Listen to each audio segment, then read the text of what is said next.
Baik, salam sejahtera untuk kita semua. Kali ini Bapak akan menjelaskan kepada kalian semua tentang bab mengenai Pitagoras ya. Khususnya pada kali ini Bapak akan menjelaskan kepada kamu itu mengenai teorema Pitagoras ya. Teorema Pitagoras yang situ Bapak sudah berikan judulnya itu ya, ini teorema Pitagoras ya. Nah, teorema Pitagoras ini hanya berlaku untuk segitiga siku-siku ya, segitiga siku-siku. Nah, itu ada pada gambar ini bawah ini ya, siku-siku ya. Ini dia. Nah, itu. Nah, ini coba baca poin yang pertama. Pada segitiga siku-siku terdapat hipotenusa, yakni sisi yang paling panjang berada di hadapan sudut siku-siku. Nah, ini kamu sudah lihat di sini, Bapak jelaskan yang pertama ini sudut siku-sikunya 90 derajat. Berarti yang berhadapan dengan sudut siku-siku itu berhadapan ini adalah hipotenusa, itu sisi miring. Nah, ini disebut dengan hipotenusa ya, hipotenusa, ataupun kita bisa sebut juga dengan sisi miring. Ya, sisi miring pada segitiga siku-siku. Nah, ini sisi miring. Kalau ini A, ini adalah sisi, dia bisa balik. Bapak bisa balik ya, Bapak bisa balik, dia bentuknya begini. Bapak bisa balik dia begini bentuknya. Sorry ya, Bapak gambar tidak terlalu bagus, tapi gitulah. Sini A, sini C, sini B. Nah, A ini dia bisa, kalau bentuk gambarnya begini berarti A nya sisi tegak ya. Kalau gambarnya begini berarti A nya itu sisi yang mendatar. B nya ini kalau gambarnya ini dia mendatar. Kalau yang begini berdiri begini adalah dia sisi tegak. Terserah, A B itu bisa terbalik, tapi kalau C tetap sisi miring ya, dia miring ya. Nah, ini teorema Pitagoras menyatakan bahwa dalam segitiga siku-siku berlaku jumlah kuadrat sisi siku-sikunya sama dengan kuadrat hipotenusanya. Nah, ini mungkin bagi kamu ini agak susah ya penjelasannya. Itu adalah yang seperti ini. Bapak hapus dulu. Nah, inilah pengertian dari ini nih. Pengertian dari ini. Poin kedua itu ada pas rumus ini. Akan pas dengan rumus ini. Ini teorema Pitagoras menyatakan bahwa segitiga siku-siku berlaku jumlah kuadrat sisi siku-siku sama dengan kuadrat hipotenus. Maksudnya jumlah sisinya A pangkat 2 kuadrat tambah B pangkat 2 atau B kuadrat itu sama dengan sisi miringnya atau hipotenusanya di pangkat 2. Itu maksudnya. Ya, lalu jika A, B, C panjang suatu segitiga dan ketiganya merupakan bilangan asli, maka dia memenuhi teorema Pitagoras atau triple Pitagoras. Nanti lebih lanjut kamu bisa paham itu. Nah, poin keempat itu juga, yang poin ini juga nanti di bawah baru kamu paham ya. Oke, Bapak hapus dulu. Nah, simple saja, singkat saja. Nah, ini yang perlu kamu hafal itu adalah rumus ini, yang 3 rumus ini yang kamu perlu sekali hafal. Nah, rumus dasarnya itu adalah ini. Rumus dasarnya ini. Ini rumus dasarnya. Ataupun yang ini. Nomor 1 ini rumus dasar. Nah, nomor 2 ini itu sudah merupakan manipulasi aljabar dari nomor 1. Misalnya begini ya. Bapak tulis ya, C pangkat 2 sama dengan A pangkat 2 tambah B pangkat 2. Ini Bapak putar dia, Bapak balik dia. Ini ke sebelah kiri, ruas kiri. Yang C ini ke ruas kanan. Jadi Bapak tulisnya A pangkat 2 sama dengan A tambah A pangkat 2 tambah B pangkat 2 atau B kuadrat sama dengan C pangkat 2. Nah, kalau kita mau cari ini, kita bisa bentuk menjadi 2 rumus. 2 rumus ya. Kalau kita mau sisakan A sebelah kiri, berarti B otomatis pindah ya. Berarti A pangkat 2, B nya pindah, jadinya kurang, tambah jadinya kurang, pindah ruas ya. Berarti C pangkat 2 kurang B pangkat 2. Nah, makanya dapat rumus yang kedua ini. Sedangkan kalau kita mau sisakan B kuadrat di sebelah kiri, luas kiri, berarti A-nya harus pindah. Kalau A harus pindah, positif jadi negatif. Sama juga, C kuadrat sama dengan, salah, bukan C kuadrat ya, B kuadrat ya, B kuadrat. Karena mau sisakan B sendiri ya, di sebelah kiri. Sama dengan C kuadrat kurang A kuadrat. Nah, itu yang dapat rumus yang ketiga. Nah, itu saja. Jadi intinya kamu cuma hafal yang rumus yang pertama ini saja. Oke, nah mungkin seperti itu dulu yang kamu perlu paham ya. 3 rumus itu kamu harus hafal. Nah, 3 rumus ini misal ini mewakili. Misalnya nanti di contoh soal baru kamu tahu. Nah, 3 rumus ini kita bisa ubah menjadi begini. Kan ini pangkat 2. Jadi kalau kita mau cari nilai panjang C, sisi miringnya itu C, berarti kita harus hilangkan pangkat 2-nya ya, pangkat 2. Jadi C sama dengan, kalau pangkat 2 ini hilang, sebelahnya jadi akar. Maka dia bentuknya menjadi akar A kuadrat tambah B kuadrat. Nah, begitu pun yang sebaliknya, begitu pun untuk yang nomor 2. Kalau kita mau cari A, panjang A itu berapa? Berarti A sama dengan, karena akar pangkat 2-nya hilang, berarti jadi sebelah kanannya jadi akar. C kuadrat kurang B kuadrat. Begitu pun yang nomor 3 sama. B berarti akar dari C kuadrat kurang A kuadrat. Nah, ini juga kamu perlu ingat ini. Sebenarnya manipulasi dari nomor 1, 2, 3, rumus 3 ini ya. Teorema Pythagoras itu simpel saja, ini 3 saja. Dan kita sudah bisa menjawab banyak soal ya. Banyak soal, oke.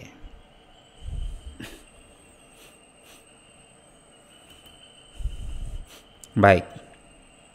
Kita lanjut lagi ke contoh soal. Langsung lihat contoh soal ya.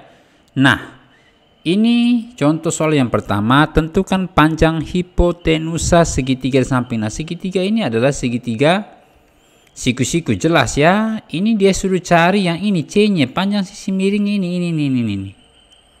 Ini C sisi miring atau hipotenusa, di sini panjang hipotenusa. Nah, kita lihat. Misalnya kita anggap ini adalah A, kan Bapak sudah bilang bisa terbalik. Ini pokoknya sisi ini tegak, mendatar atau vertikal itu bisa terbalik. Misalnya ini A, berarti ini B ya, B ya, sorry B. Kalau ini A, berarti ya ini yang B ya, terserah. Nah, kebetulan di sini kalau kita ikut soal sini dia pakai ini sebagai, Bapak hapus dulu, ini sebagai A ya. Ini kebetulan dia pakai ini sebagai A, ini sebagai B. Nah, tinggal cari. Ini dia pakai rumusnya ini ya. Dia pakai rumusnya ini, cari C2-nya. C2 sama dengan A pangkat 2 tambah B pangkat 2. Nah, kita kembali ke rumus yang tadi. Bisa lihat pakai ini ya. Bisa lihat pakai ini, bisa juga yang ini ya. Lalu ini Bapak bisa ubah aja. Kalau kita kan mau cari C sama dengan akar dari, kan pangkat 2-nya hilang, jadinya akar ya, A kuadrat tambah B kuadrat, seperti rumus yang Bapak tulis di atas tadi ya. Nah, carilah C. A berarti 5 ya, 5 pangkat 2 ditambah ini 12, B itu 12 pangkat 2. Dapatnya itu akar dari 5 pangkat 2 atau 5 kali 5 menjadi 25. Tambah 12 kali 12, 12 pangkat 2 ya, itu 12 kali 12 berarti 144. Nah, 144 ini kita tambahkan dengan 25, dapatnya 169. Nah, akar dari 169 tidak lain tidak bukan adalah 13. Sehingga yang kita dapat nilai C itu adalah 13. Oke, paham sampai di situ? Ya, paham ya? Kalau dia suruh cari B, A, bisa.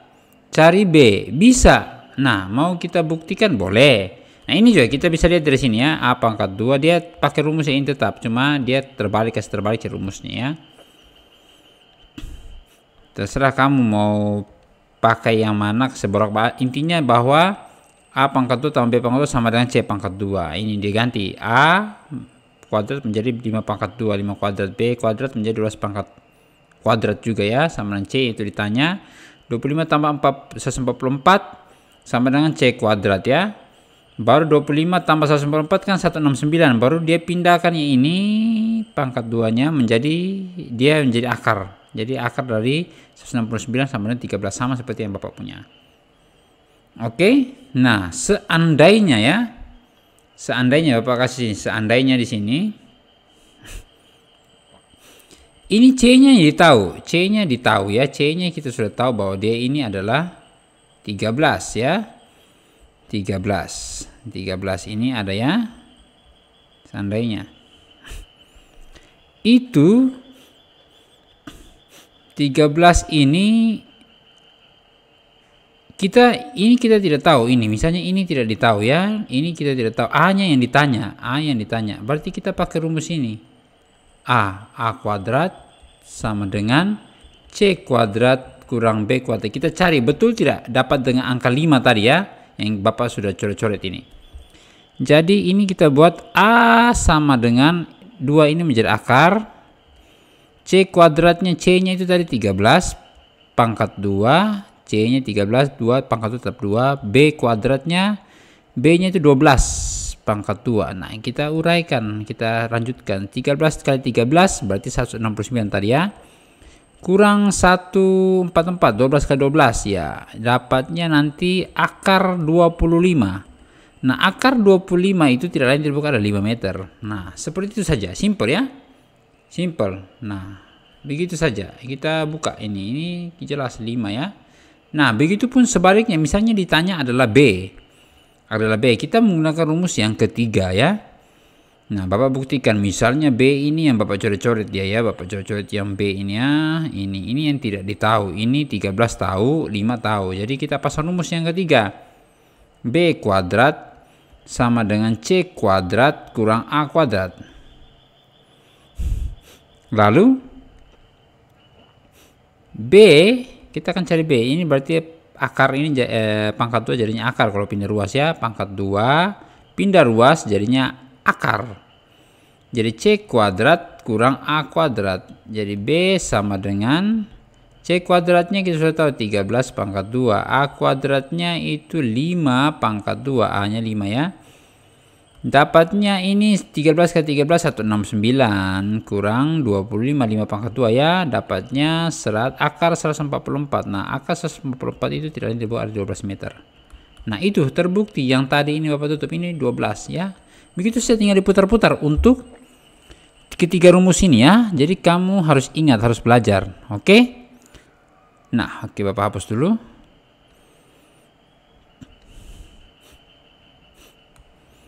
Nah, di sini ada latihan soal. Bapak rasa latihan soal ini, sorry ya, Bapak tulis salah di sini. Sebenarnya sini A, B, C ya, C dengan D ya. C dengan D. Nah, ini Bapak minta kamu kerjakan ini tidak apa, semuanya ya, tapi ini kayaknya ini sudah ada 12 dengan 5 ini sudah ada di latihan soal ya. 12 dengan 5 ini sudah ada di latihan soal. Nah coba kamu lihat ke atas ini, bukan latihan soal, contoh soal ya. Ini sudah ada di sini ya ini. Nah, itu jadi tidak perlu dikerjakan, kamu cukup kerjakan untuk Bapak yang ini, yang satu, yang ini sebagai C, dan ini 3 ya. Itu sebagai latihan kamu ya. Latihan itu jadikan PR. Baik. Berikutnya kita masuk ke contoh soal kedua tentang pengaplikasian ataupun penerapan dari teorema Pitagoras ya. Kita lihat satu persatu. Ini ya, nanti ada latihan soal. Oke, kita bahas sama-sama ya. Contoh soal kedua. Suatu hari Wasitka dan Dani merencanakan akan pergi berlibur ke pantai. Wacit ya, Wasit Kak. Menjemput Dani untuk berangkat bersama-sama ke pantai. Rumah Wasit ini berada di sebelah barat rumah Dani. Nah, ini rumah Dani. Lalu rumahnya itu pasti sebelah darat ya, karena utara, timur, selatan, barat ya. Jadi misalnya kalau rumahnya Dani di sini, berarti rumahnya sebelah barat, berarti rumah Wasit sini ya. Nah, rumah Wasit berada di sebelah barat rumah Dani, dan pantai yang akan mereka kunjungi terletak di sebelah utara rumah Dani. Utara rumah Dani sini berarti utaranya ini pantai sudah ya. Lalu di sini sudah sampaikan jarak rumah Wasit dan Dani adalah 15. Berarti jarak ini 215 km. Sedangkan jarak rumah Dani ke pantai adalah 20. Berarti ini ke atas 20. Sudah jelas itu 20 ya. Sekarang tentukan jarak terpendek. Jarak terpendek ini berarti yang ini sisi miringnya. Langsung potong begini. Dia tidak perlu lari begini, baru naik atas, tidak perlu. Langsung potong begini. Itu jarak terpendek antar rumah. Nah, itu kita pakai Pitagoras. Yang dicari adalah hipotenusanya ataupun sisi miring. Maka dia pakai ini. Nah, di sini dia tidak langsung putar. Dia tidak langsung ubah pangkat 2 ini. Dia tulis sudah diganti dulu angka. A, yang ini A di bawahnya dianggap A sini.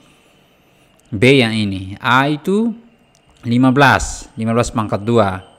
Tambah 20 pangkat 2 karena B yang dianggap 20, A-nya 15. Jadi 15 kali 15 225. 20 kali 20 400. Baru dari sini dia ubah